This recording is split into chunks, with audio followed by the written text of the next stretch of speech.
There you go. You spoke about it just now. It's difficult to put him away. Rishad, once again, he's amongst the wickets. And it's Abdullah who takes that catch. দর্শক PSL এর রিশাদ হোসেনের আক্রোঝরা bowling, Peshawar জালমির বিপক্ষে চোখ ধাঁধানো বল রিশাদের। অবিশ্বাস্য bowling করে রীতিমতো চমকে দিয়েছেন সবাইকে। একের পর এক স্টাম্প ভেঙে করলেন রেকর্ড। প্রথম ওভারেই ফিরালেন অজির অলরাউন্ডার অ্যারন হার্টিককে। দর্শক এসবের বিস্তারিত থাকছে ভিডিওর প্রতিবেদনে। দর্শক পাকিস্তান সুপার লিগ পিএসএল আজ দ্বিতীয় ম্যাচে পেশাওয়ার জালমির বিপক্ষে খেলতে নেমেছে রিশাদের দল রাওয়ালপিন্ডি।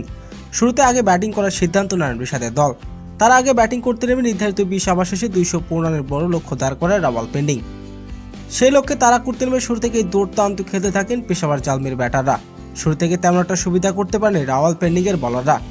এবারের পিএসএল এ পেশাওয়ার জালমির বিপক্ষে নিজের ব্যক্তিগত তৃতীয় ওভারে তৃতীয় বলে ফেরান অজির অলরাউন্ডার অ্যারন হার্টিককে। প্রথম ওভারে পান উইকেটের দেখা রিশাদ হোসেন। 3 ওভারে মাত্র 17 রান দিয়ে একটি উইকেট শিকার করেন। চমৎকার পারফরমেন্স রিশাদের। তবে শেষ ওভারে বাজে বোলিং করেন রিশাদ। শেষ ওভারে খরচ করেন 18 রান। তাতে নির্ধারিত 4 ওভার বোলিং করার সুযোগ পান রিশাদ। তাতে খরচ করেছেন 35 রান, নিয়েছেন একটি উইকেট। রিশাদের দুর্দান্ত বোলিং। পিএসএল এ রাওয়ালপিন্ডির হয়ে বোলিং রিশাদের এমন পারফরমেন্স।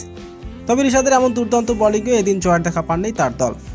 5 উইকেট হাতে রেখে জয় নিশ্চিত করেন পেশাওয়ার জালমির।